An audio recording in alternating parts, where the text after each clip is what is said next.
The FIA has introduced a new directive aimed at reducing the amount of porpoising among the field in the 2022 F1 cars.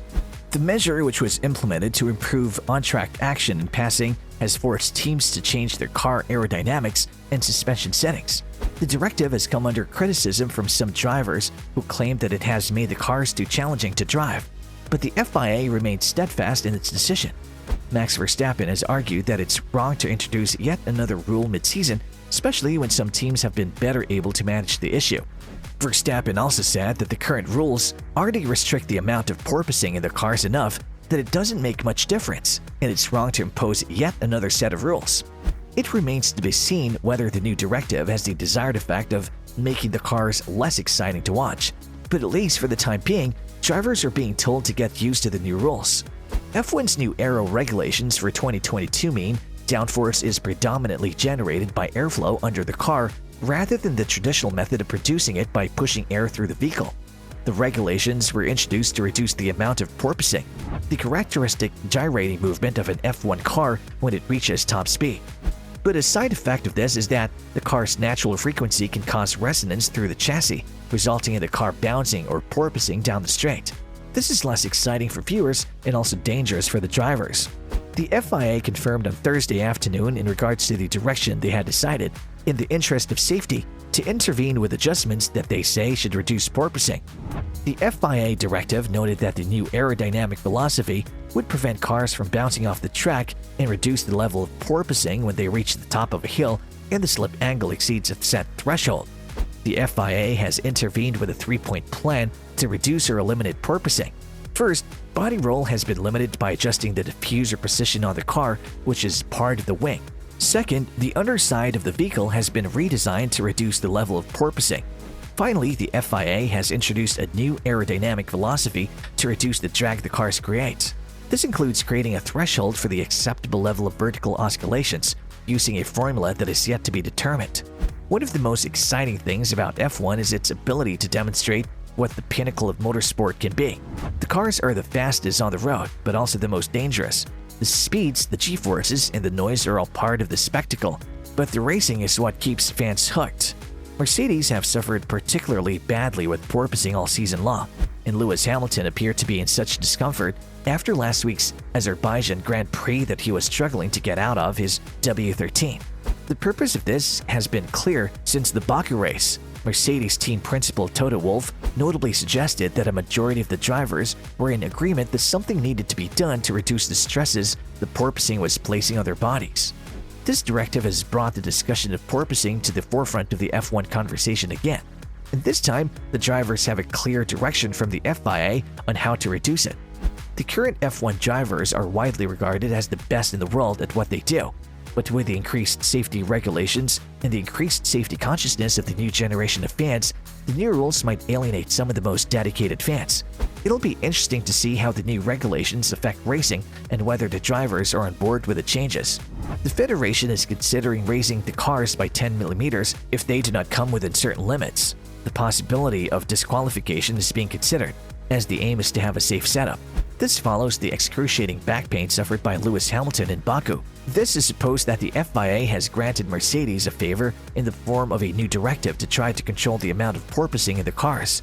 In contrast to Mercedes, Red Bull appeared to have managed the issue more comfortably, and championship leader Max Verstappen expressed disappointment to see the new directive, adding that he hoped it could be amended and implied that Mercedes' vocal frustrations had influenced the FIA's decision to change the rules. Verstappen told reporters, "I think it's a bit disappointment that again there's a rule change mid-season, I would say." He added, "It's not even about affecting us more or less than other teams, but it shouldn't be that one team is complaining a lot and suddenly they changed the regs around it. I think there's a lot of teams that actually did an amazing job to not have these kinds of issues, so it's possible to drive around it." He further expressed, "If you race your car, then you won't have these issues, but you lose performance. But if you can't design the car properly for that, then that's your fault. It's not the reg's fault. For me, that's a bit of a shame." According to the team, Red Bull, the changes could also affect the racing, which has been one of the most exciting aspects of F1 for years. The FIA has introduced a new directive to reduce the amount of porpoising in the cars, but it hasn't had the desired effect so far. The new rule makers say that they're aware of the criticism, but that is necessary to create a level playing field. On the other hand, the rule makers have also led to criticism from many fans and pundits who say that the changes are not needed to create a level playing field and that the new rule makers are not understood by most fans. Some have suggested that the changes will only serve to increase the unpopularity of Formula One among fans. Haas team principal Guenther Steiner said that he was still working through the technical directive, but that he was not confident that it would pass muster. He believes it could influence the pecking order due to the impact in car setup. Steiner said, "We need to measure what it is actually. Some of the cars are pretty bad and there's a solution. Just race the right height. But then you go slow, and who wants to go slow? It's like I don't want to know how many years ago, in the middle of the season, when we had the change of tires. It's something like this." He further added, "The measurement with this is to find where it's dangerous, find the limit of something. If you're above this threshold, I don't know what penalty you could give. It's pretty fresh, this thing." The introduction of a rule limiting the permitted level of porpoising may cause Mercedes pain in the short term too, as the team will likely have to raise the W13's ride height to reduce the bouncing, in turn affecting the car's performance. However, Verstappen says he's not concerned that the new rules will restrict his title challenge. He's more worried about the prospect of a repeat of last season when Mercedes pulled 8 reserve drivers including Hamilton due to their poor performances on the track. Team Red Bull said, "It's a shame that the FIA has set rules that don't make sense. We will not support the decision. It's sure to be a disappointment for everyone, including the engineers." Verstappen said it was a shame that creating such a rule could also affect those teams who had managed the porpoising issue better. He said that he believed that the new regulations were needed to ensure the safety of the drivers, but he was disappointed that it had come at the expense of the excitement of the race. Verstappen also said, "Of course, every track is different too, but I think it's a bit of a shame to change it mid-season. And clearly, teams have shown you can drive normally, or at least with a lot of less issues than some other teams." While Verstappen has made clear his anger at these measures to alleviate porpoising, other drivers have sided with the FIA. One of them is Kevin Magnussen. Magnussen confirmed that it's for these things that they have to act. It's part of their job to intervene because we can't leave it to the teams. He added, "The teams will always do what's best for them, which is natural. That's just the way it is. That's why the FIA is there, to intervene as an adult and make sure things are done right." Meanwhile, Pierre Gasly has his say on the tricky issue, once again taking the side of the governing body, despite being part of Red Bull's sister team AlphaTauri. Gasly said, "I'm happy that they're taking it seriously and trying to take some action as quickly as possible. It's a real concern for all the drivers. At the end of the day, we're the ones in the car who have to deal with all these impacts and pains and stiffness that are created in our backs.